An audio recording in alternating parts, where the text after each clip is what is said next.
Amerika sedang berduka. Dalam beberapa hari saja, lebih dari 10.000 rumah tersapu habis menjadi abu.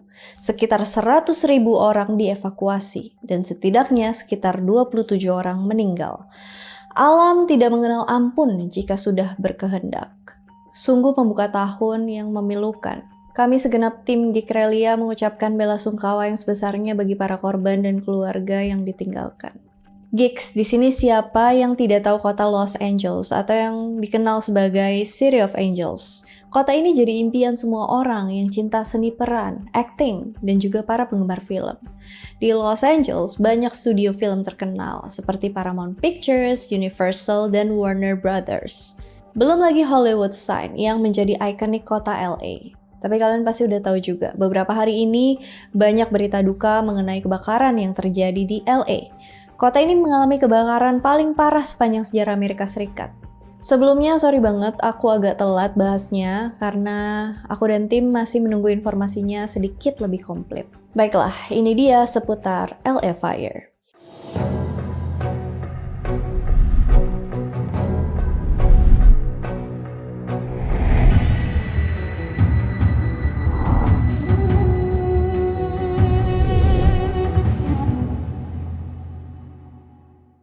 Kebakaran terjadi tanggal 7 Januari 2025 jam 10.30 pagi di Pacific Palisades, yang merupakan wilayah kelas atas yang berada antara Santa Monica dan Malibu.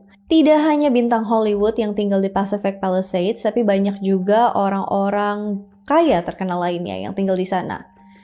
Pada awalnya, api tidak terlalu besar, tapi angin kencang menjadi faktor utama penyebaran api berlangsung cepat. Hanya dalam beberapa jam, api sudah mendekati rumah warga sekitar. Warga yang awalnya tenang-tenang, stay calm karena sumber api jauh dan tidak terlalu besar, mulai panik begitu api mendekati rumah mereka. Dan pada akhirnya, mereka mengungsi dengan membawa barang seadanya, berharap pemadam kebakaran bisa menanggulangi api itu sesegera mungkin. Tapi seperti yang sudah kita tahu di berita, api justru tidak padam dan makin membesar, dan malah merembet ke daerah sekitar. Penyebab pastinya masih dalam penyelidikan. Pihak berwenang sedang memeriksa kemungkinan faktor yang berkaitan dengan manusia, termasuk pembakaran dan masalah dengan utilitas lokal seperti gardu atau tiang listrik yang memercikan api atau konslet. Hari itu tidak hanya di Pacific Palisades yang mengalami kebakaran, di Eaton juga terjadi kebakaran. Kebakaran dimulai di dekat Eaton Canyon di bagian utara Los Angeles County. Para penyelidik masih menyelidiki beberapa kemungkinan seperti percikan api pada kabel listrik dan penggunaan kembang api. Sebelumnya, kebakaran kecil itu pernah terjadi di area yang sama tanggal 1 Januari 2025 yang mungkin saja ada hubungannya dengan kebakaran itu. Beberapa orang berpendapat kalau masih ada sisa api di kebakaran sebelumnya yang membesar lagi pada tanggal 7. Tapi aneh juga ya, selama 6 hari itu gak ada yang sadar kalau masih ada api di tempat itu. Kebakaran lalu muncul di mana-mana, nggak cuma di dua wilayah itu tadi. Malam harinya, kebakaran ketiga terjadi di daerah Selmar, San Fernando. Dan gak hanya itu, pada pagi harinya, kebakaran keempat terjadi di utara Palisades, yaitu di Sepulveda Basin, San Fernando Valley. Dan kebakaran masih muncul di beberapa titik lainnya hingga mencapai 9 titik. Dari sini mulai banyak teori-teori konspirasi bermunculan dengan banyaknya kejanggalan yang terjadi. Netizen mengulik seperti detektif dengan berbagai teori, sampai teori cocok logi. Sekarang kita bahas teori-teori konspirasinya dulu ya, sebelum kita bahas apa sebenarnya penyebab kebakarannya. Jadi banyak warga percaya kalau kebakaran ini disengaja oleh pihak-pihak tertentu. LA yang akan menjadi tuan rumah Olimpiade 2028 diproyeksikan menjadi Smart City nantinya. Rencananya, LA bakal membangun infrastruktur besar-besaran buat menjadi Smart City di tahun 2028. Salah satunya adalah proyek kereta cepat. Nah, untuk membangun Smart City ini butuh tanah yang kosong dan tentu aja murah harganya. Banyak yang berteori kalau kebakaran ini bisa bikin mudah pengembang Smart City nantinya untuk mendapatkan harga tanah yang lebih murah, apalagi kalau sudah tidak ada bangunan di atas tanahnya. LA Smart City 2028 akan melibatkan integrasi Internet of Things atau IoT secara luas, yaitu objek sehari-hari yang terhubung ke internet satu sama lain. Teknologi IoT bisa digunain buat mantau kebakaran hutan, kayak masang sensor di area yang rentan buat memprediksi dan melacak pola kebakaran. Dan kebakaran hutan dianggap sebagai alasan buat membenarkan pemasangan teknologi pengawasan ini. Tapi, para kritikus berpendapat bahwa tingkat pemantauan ini dapat digunakan buat pengawasan dan pengendalian massal. Jadi, setiap individu dan tindakan mereka akan dilacak secara real time. Sebenarnya konsepnya mirip-mirip sama CCTV. Kebakaran hutan juga dianggap sebagai alasan yang tepat untuk mengevakuasi seluruh lingkungan yang kemudian dibangun kembali dengan teknologi yang lebih maju dan nilai real estate yang juga lebih tinggi.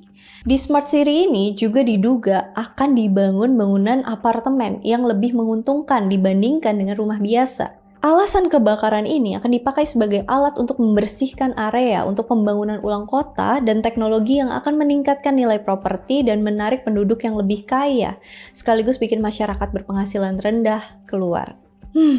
Mirip seperti Konoha, hutan kebakaran, besoknya muncul pohon sawit. Ajaib memang Konoha.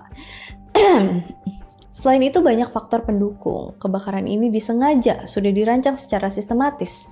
Jadi beberapa bulan sebelum kebakaran terjadi, banyak perusahaan asuransi yang membatalkan sepihak asuransinya, terutama klaim kebakaran. Padahal selama beberapa tahun sebelumnya, banyak perusahaan asuransi di California netapin banyak aturan baru.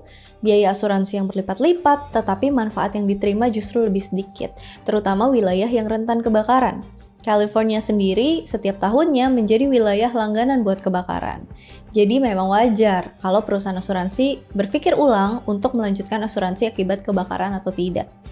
Banyak warga yang tidak tahu kalau properti mereka ternyata sudah tidak mengcover bencana kebakaran. Padahal mereka sudah bayar mahal-mahal, tapi justru tidak ada ganti rugi sama sekali. Tapi Komisaris Asuransi California, Ricardo Lara, memperingatkan perusahaan asuransi yang tidak memberikan ganti rugi ke anggota asuransinya yang masih punya polis asuransi akan dilarang beroperasi di California. Nilai properti yang rusak yang tidak ditanggung oleh asuransi bikin ini jadi bencana paling mahal yang terjadi di Amerika Serikat. Jadi sebenarnya perusahaan asuransi ini tuh udah tahu bakal terjadi kebakaran besar atau memang ini strategi bisnis mereka aja yang sudah diperhitungkan dengan baik-baik. Apalagi California sendiri daerah rawan kebakaran. Selain masalah asuransi, masalah air juga jadi salah satu faktor kecurigaan warga. Air yang sangat penting buat kehidupan, apalagi pada saat kebakaran ini perannya sangat amat krusial. Salah satu sumber air di Palisades yaitu Waduk Santa Ynez yang mempunyai kapasitas sampai dengan 117 juta galon ternyata dalam keadaan kering. Jadinya pasokan air buat hidran kebakaran itu tidak maksimal karena pemadam kebakaran taunya air di hidran pasti tersedia. Tapi ternyata pas dibuka airnya keluar tidak maksimal. Keringnya waduk Santa Ynez dikarenakan sedang offline untuk perbaikan.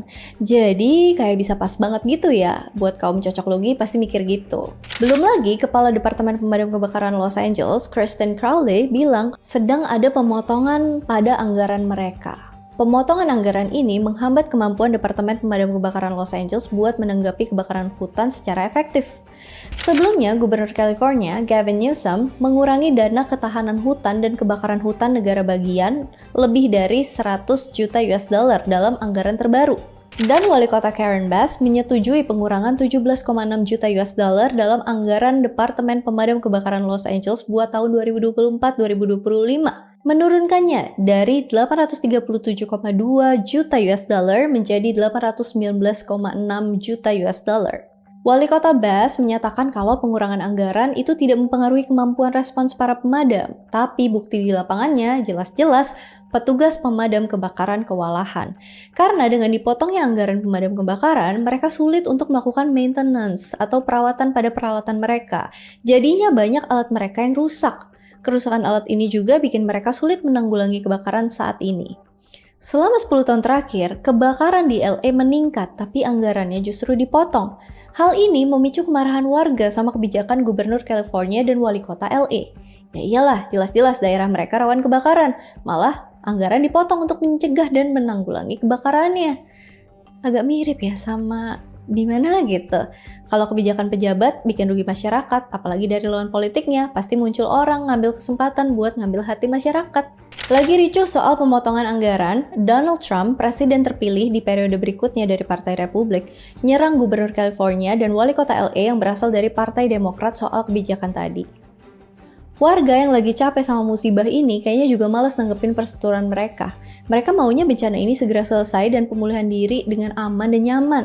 Setelah masalah air, ada teori konspirasi bagaimana api bisa muncul dan terjadi kebakaran.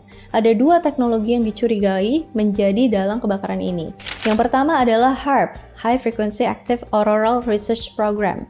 Teknologi ini dibikin untuk mempelajari lapisan ionosfer, yaitu lapisan yang berada di antara atmosfer dan juga magnetosfer. Penelitian ini bertujuan buat meningkatkan sistem komunikasi dan pengawasan buat kepentingan sipil dan pertahanan.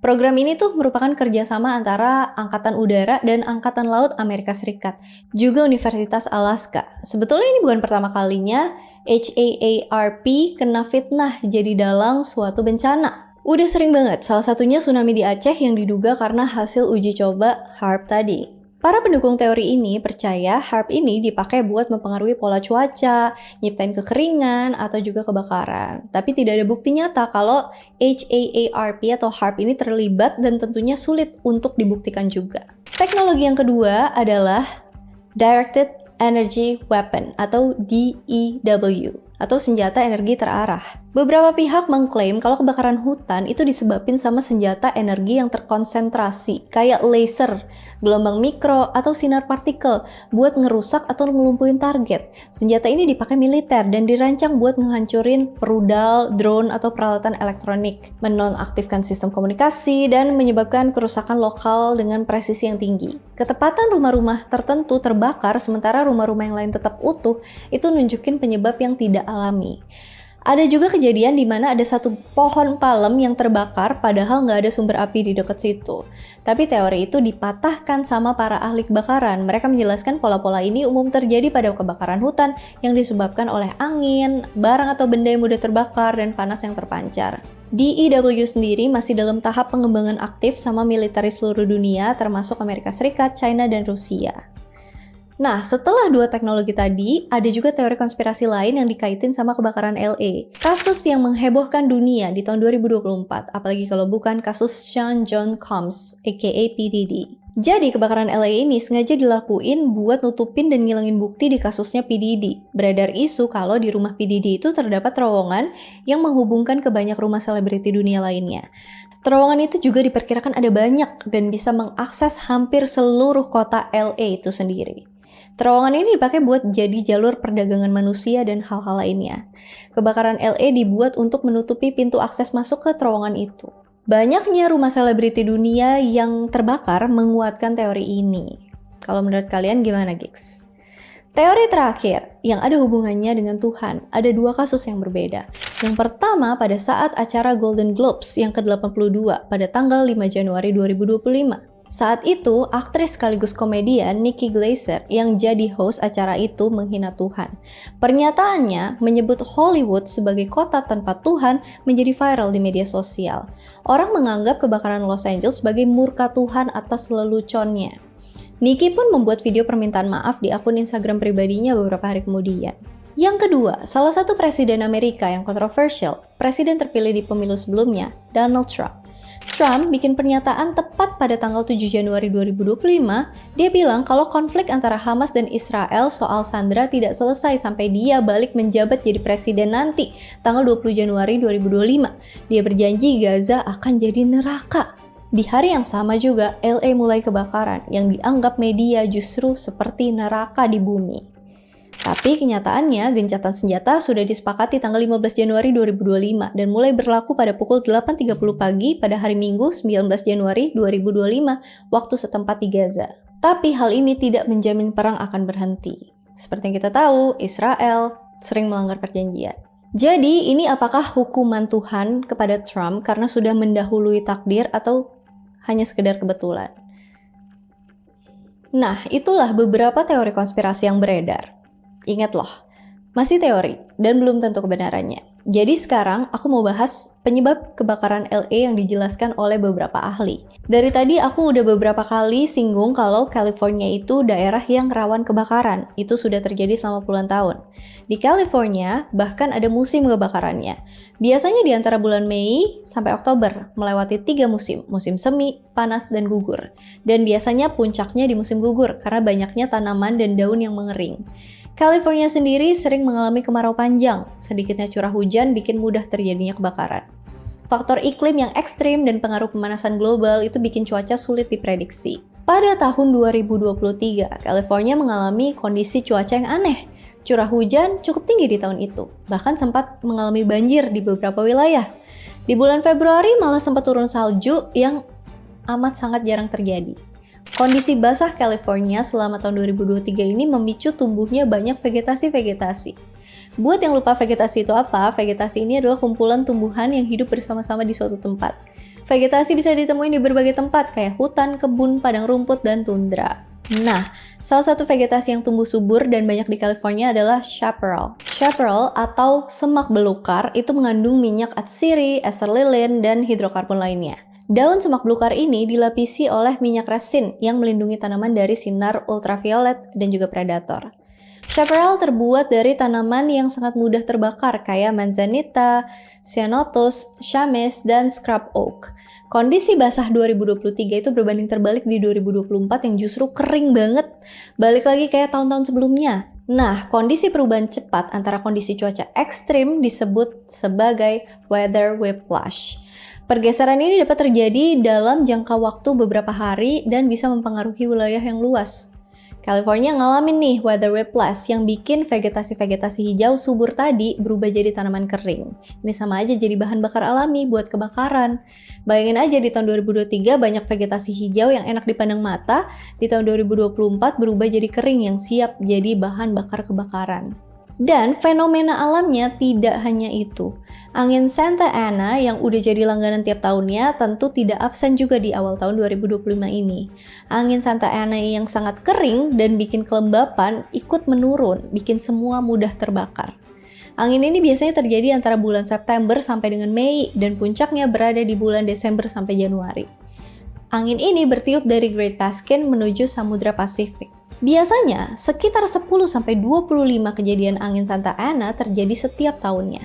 Angin ini bisa bertiup selama 1-7 hari, bisa seminggu. Udah sebelumnya vegetasi yang kering karena kemarau, ini ditambah lagi sama angin yang bikin tambah kering.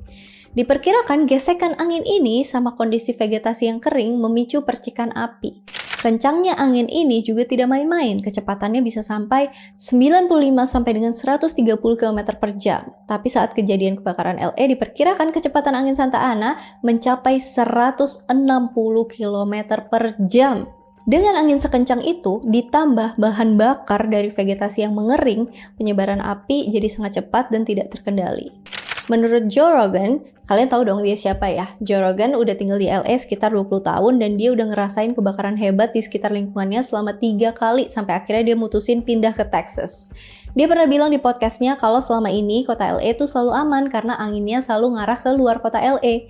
Tapi dia punya feeling kalau suatu saat LA bisa kebakaran hebat kalau aja ada angin yang berhembus ke arah kota LA. Bener aja kejadian sekarang. Banyak rumah yang habis kebakar, tapi banyak juga pohon-pohon di sekitar rumah masih berdiri tegak, tidak hangus kebakar sama sekali. Lagi-lagi banyak orang yang curiga kalau kebakaran ini tuh cuma nargetin rumah aja, buktinya banyak pohon-pohon yang aman gak kebakar. Tapi hal ini dibantah oleh para ahli, menurut mereka pohon-pohon itu masih basah, belum terlalu kering, dan masih nyimpen air di akarnya. Ya kalian coba aja deh di rumah ambil daun yang masih hijau. Coba kalian bakar, pasti bakal sulit buat terbakar dibandingin sama daun yang kering yang akarnya juga udah mati. Warga LA masih belum aman setelah kebakaran ini. Puing-puing sisa rumah nyisain zat beracun sisa kebakaran. Polusi udara di sekitar itu juga jadi masalah lainnya. Belum lagi ancaman longsor buat rumahnya yang berada di daerah yang tinggi. Hal ini juga dimanfaatkan oleh manusia yang tidak punya hati, yang menjarah rumah-rumah warga atau tempat usaha atau toko warga. Banyak selebriti Hollywood yang kehilangan rumahnya atau ninggalin rumahnya buat evakuasi kayak Mel Gibson, Paris Hilton, Mandy Moore, Anna Faris, dan Ben Affleck. Sampai dengan 18 Januari 2025, korban meninggal dunia mencapai 27 korban jiwa. Lebih dari 12.000 bangunan telah hancur atau rusak akibat kebakaran ini, menjadikannya salah satu kebakaran paling merusak dalam sejarah California. Sekitar 205.000 penduduk telah dievakuasi karena kebakaran ini. Kebakaran LA bisa menelan biaya antara 250 dan 275 billion US dollar. Kebakaran di Eaton dan Palisades merupakan kebakaran paling destruktif nomor 2 dan 4 di California. Nomor satunya terjadi di tahun 2018 di wilayah Butte yang menghancurkan 18.804 bangunan dan menelan 86 korban jiwa. Jadi gimana menurut kalian Geeks? Kebakaran ini terjadi secara alami, ketidaksengajaan manusia, atau justru disengaja? Sekali lagi kami turut berduka cita ke semua korban dan keluarganya, semoga segera bisa memulihkan diri dengan baik ya. Diberikan kekuatan mental dan fisik buat menghadapi hari esok dan seterusnya. Dan semoga tidak ada lagi bencana seperti ini di belahan bumi manapun, terutama di Indonesia. Tetap jaga dan rawat lingkungan kita ya, biar Tuhan dan alam tidak marah sama kita. Oh ya, ada satu lagi sebelum aku lupa. Jadi beberapa hari sebelum peristiwa kebakaran ini terjadi, ada satu wanita yang seperti meramalkan bahwa Tuhan akan mendatangkan bencana ke kalian karena kalian sudah meninggalkan Tuhan, seperti itulah ya. Dan kebuktian ternyata benar terjadi kebakaran besar beberapa hari setelahnya. Kalau aku pribadi, karena aku masih beragama dan aku percayakan Tuhan, aku salah satu yang percaya teori kalau kalian ngatain Tuhan, Tuhan akan marah. Dan kalau kalian tidak menjaga alam dengan baik dan benar, alam akan marah. Jadi ya terlepas dari fakta dan sains di balik ini semua, kita sebagai manusia jangan terlalu sombong. Hidup sewajarnya, senormalnya, tetap remember our roots dan bersyukurlah dengan alam ini. Jaga dan rawat sebaik mungkin. Oke deh, sampai di sini aja dulu. Kalau misalnya ada yang mau dikoreksi, mohon maaf jika ada salah-salah kata, ada yang mau ditambahin, ada yang mau didiskusikan, ada yang mau di-request, komen aja di kolom komentar. And as always, thank you so much for watching. Hope you guys like it, and I'll see you blah blah blah blah blah. Thank you so much for watching. I hope you guys like it, and I'll see you again on my next video. Bye. LA Smart City. Mulai dari rumah pintar, smartphone gak tuh? Salah satu sumber air di Palisade yaitu Waduk Santa Ines.